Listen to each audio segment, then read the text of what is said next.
하나님께서 선한 눈을 가진 자를 축복해 주시는데 그것은 그가 어렵고 힘든 사람들에게 양식을 나눠주기 때문이라는 그런 말씀이 있습니다. 선한 눈이라는 것은 가난하고 어렵고 힘든 사람들에 대한 사랑하는 마음, 국률한 마음, 그리고 그분들에 대해서 이렇게 따뜻한 마음을 갖는 좋은 마음이라고 말할 수 있죠. 반면에 악한 눈은 좀 욕심이 많고 또 어려운 사람을 돌아보지 않는 거죠.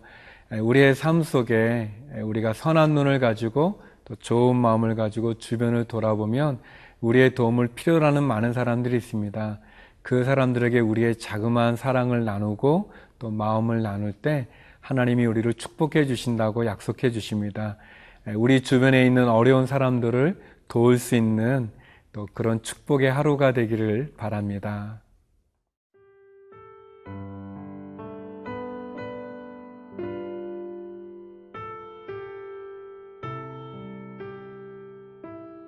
잠언 22장 1절에서 29절 말씀입니다.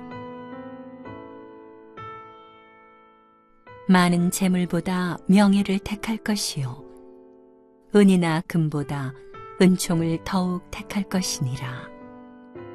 가난한 자와 부한 자가 함께 살거니와 그 모두를 지으신 이는 여호와시니라.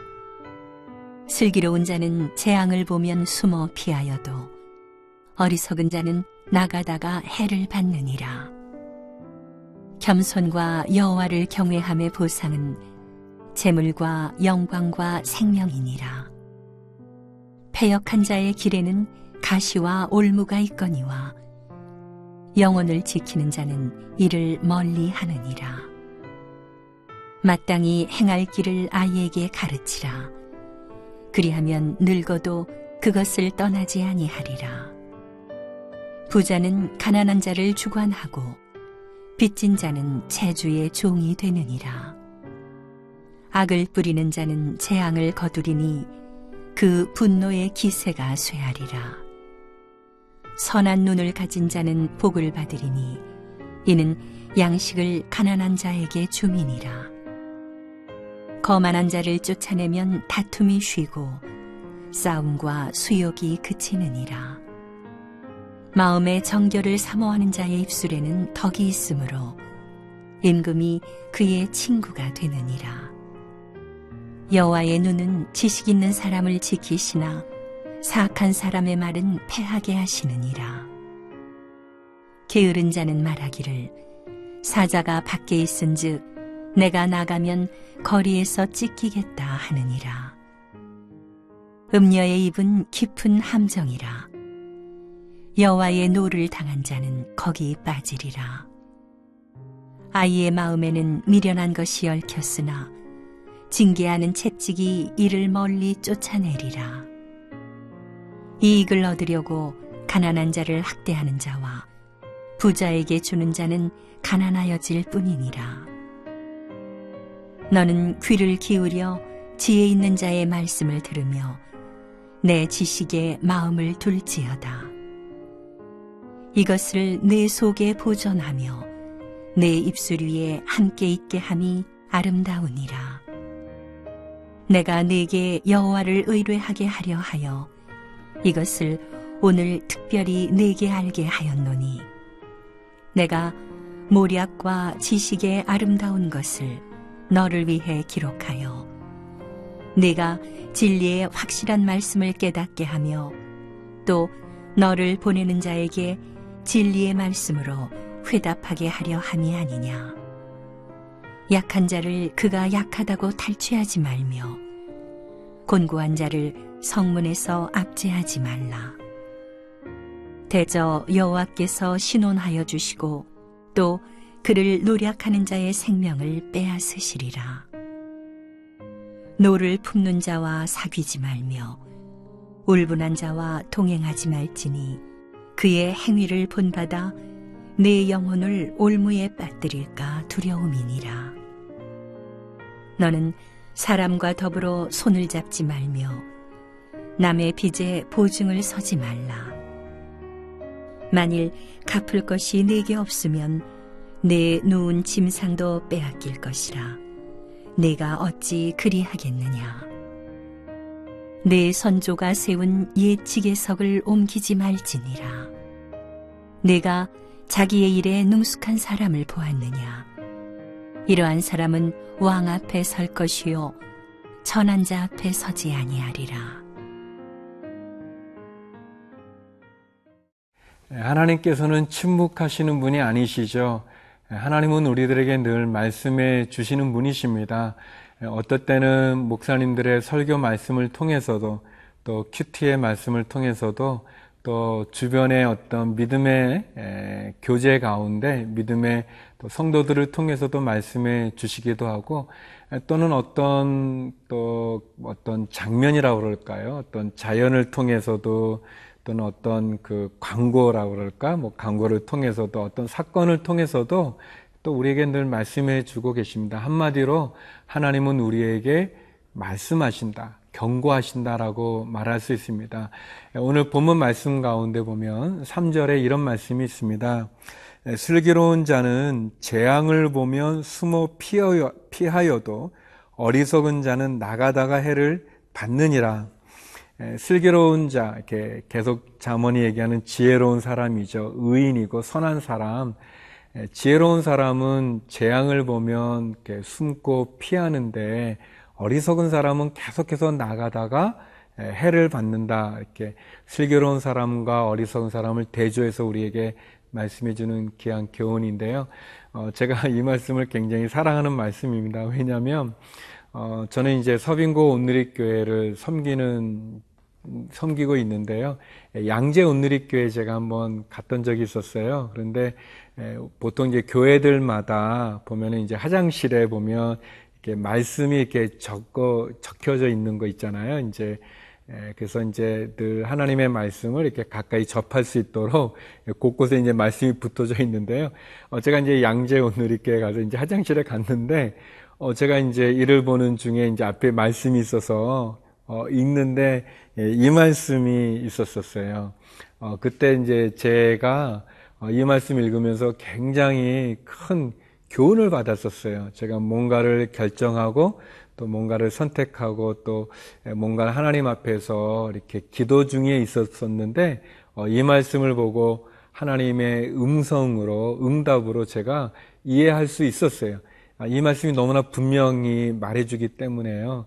그래서 이제 제가 이 말씀을 이제 암송하고, 하나님 내게 주셨던, 물론 이제 화장실에서 좀 그렇긴 하지만 그래도 뭐 말씀이 중요하잖아요. 여러분에게도 그런 경험이 없는지 모르겠어요. 근데 이 말씀 주는 교훈은 분명하죠. 하나님 우리에게 사인을 주신다는 거예요. 하나님 우리에게 경고해 주시는 거죠. 근데 이제 슬기로운 사람, 지혜로운 사람은 하나님이 주시는 그 경고의 말씀을, 사인을 보고 깨닫고 돌이키고 또는 떠나고, 죄를 떠나고 또는 하나님의 말씀으로 바른 선택을 하는데 반해서 어리석은 사람, 미련한 사람은 계속 자기 길로 가다가 해를 당한다, 화를 입는다 라는 그런 말씀입니다. 우리에게 보면 곳곳에 함정이 있고 곳곳에 이 덫이라고 그러나요? 이렇게 올무들이 많이 있습니다. 그런데 우리가 아는 것처럼 이 덫을 보면 우리가 뭐 쥐를 잡을 때도 그렇지만 이 달콤한 거를 이렇게 유혹하잖아요. 미혹합니다. 유혹하죠. 근데 그거를 먹으려고 딱 하다 보면 이제 잡히는 거죠. 그러니까 그냥 덫이다라고 뭐 이게 함정이다라고 이렇게 보여지는 건 없어요. 함정도 다 이렇게 위장을 해놓지 않습니까? 아닌 것 같이. 죄가 그렇습니다.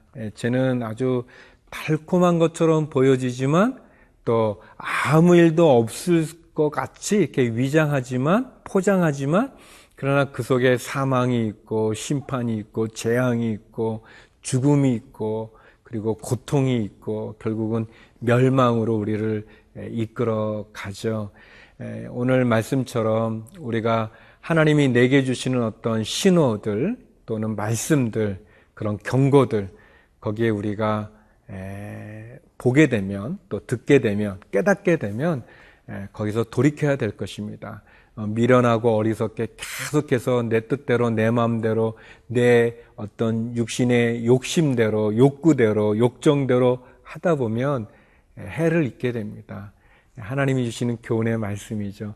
저와 여러분 이 말씀 통해서 다시 한번 하나님의 경고 가운데 돌이킬 수 있는 그런 믿음의 길 걸을 수 있기를 바랍니다.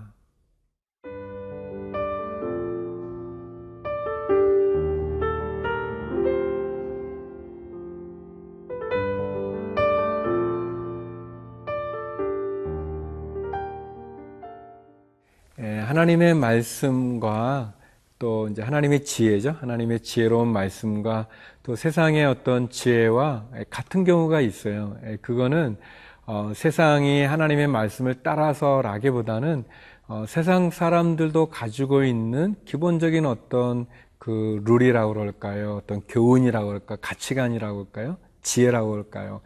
그런 것이 같을 수 있죠. 하나님의 마음을 우리가 다 알 수 있기 때문에 또 하나님께서는 이 세상의 자연을 통해서도 또 이 세상의 사람들과의 관계를 통해서도 말씀해 주고 특별히 믿음이 없는 사람들일지라도 하나님 그 마음에 양심을 주셨기 때문에 그렇기 때문에 우리가 하나님의 말씀처럼 이 세상의 지혜도 우리가 귀담아 들을 필요가 있죠. 그 중에 하나가 이제 좋은 친구를 사귀라는 건데요.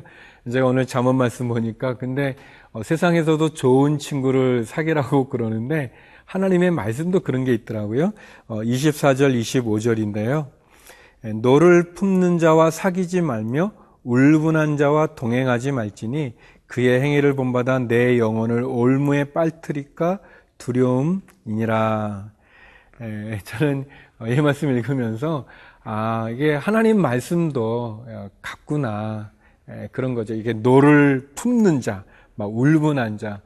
그러니까 어떻게 보면은 이제 화를 자주 낸다든지, 그냥 어떻게 보면은 이유도 없이 자기의 감정을 잘 다스리지 못하는 거죠. 절제하지 못해가지고 자기 감정에 그냥 휘둘려서 막 이렇게 화를 내거나 아니면 이제 옛날에 있었던 그 일, 그 상처에 매여가지고 늘 마음에 어떤 원한과 원망, 분노, 그런 것을 품는 자와 함께하지 마라. 그의 행동을 따라 하다 보면 결국은 너의 영혼도 어려움에 빠진다라는 그런 말이죠. 한마디로 말한다면 좋은 사람, 좋은 친구, 또 믿음의 사람과 교제하는 것을 우리에게 권면하는 그런 내용이라고 말할 수 있습니다. 한 세 가지를 좀 제가 묵상했는데요. 노를 품은 자, 울문한 자, 사귀지 말고 동행하지 말라는 거 보면서 첫 번째는 우리의 감정을 잘 다스려야 되겠다라는 것을 묵상했습니다. 자기의 감정을 절제할 수 있고 또 다스릴 수 있을 때 우리가 실수하지 않을 수 있는 것 같아요. 저도 이제 많이 부족한데요. 특별히 대학생 때 이렇게 욱하는 게 많았었어요. 근데 이제 그게 어떻게 보면 이제 참다 욱하면서 내 감정대로 발산하지만 이게 평소에 잘 감정을 컨트롤하지 못하니까 자꾸 실수하게 되고 또 부끄러운 그런 결과를 초래할 때가 또 많이 있더라고요. 우리의 감정을 조절할 수 있고 절제할 수 있고 특별히 내가 감정에 휘둘려서 실수하지 않을 수 있는 거 그것이 또 중요하다는 생각이 있고요. 또 두 번째는 아주 사소한 일에 집착하거나 또 과거에 얽매이지 말라라는 그런 교훈이 있는 것 같아요. 보면 울분이라는 거가 보면 이렇게 내 화를 다스리지 못하고 풀지 못할 때 건강한 어떤 그 감정 표출이 안 되어질 때 또 이런 울분이 쌓이는 거잖아요. 이 울분이 결국 화가 쌓이는 거고 그러다 보면은 결국 그게 한이 될 수도 있고 그 한은 결국 우리의 많은 것을 제한하게 되는데요. 너무 과거의 일에 얽매여 가지고 과거의 어떤 사건을 통해서 교훈을 얻는 건 참 좋은데 근데 과거에 사로잡혀서 과거의 영광에 사로잡힌 것도 문제지만 과거에 실패한 일이나 실수한 일이나 잘못한 거에 얽매여 가지고 그것도 좀 어려움이 있는 것 같아요. 그리고 마지막 세 번째는 결국 다투거나 또 다른 사람들과 격한 논쟁 가운데 마음을 빼앗기는 것이 아니라 온유함과 인내함으로 관계를 잘 갖는 것, 좋은 믿음의 사람, 좋은 친구, 그런 것을 사귀라는 그런 하나님의 권면의 말씀이라고 생각되어집니다.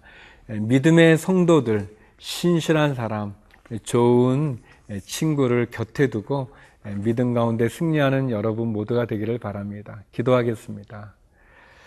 거룩하신 하나님, 우리의 삶 속에 참 지혜 가운데 거하게 해주시고 특별히 좋은 친구, 믿음의 성도들과 교제하게 해주시고 또 더 나아가서 우리의 감정을 잘 다스릴 수 있는 그런 지혜자가 되게 도와주옵소서.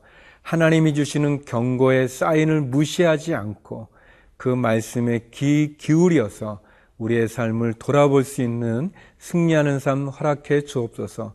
하나님, 아픈 우리 환우들을 기억하사 치료해 주시고 고쳐주시고 찾아가 주시옵소서. 예수님 이름으로 기도드립니다. 아멘.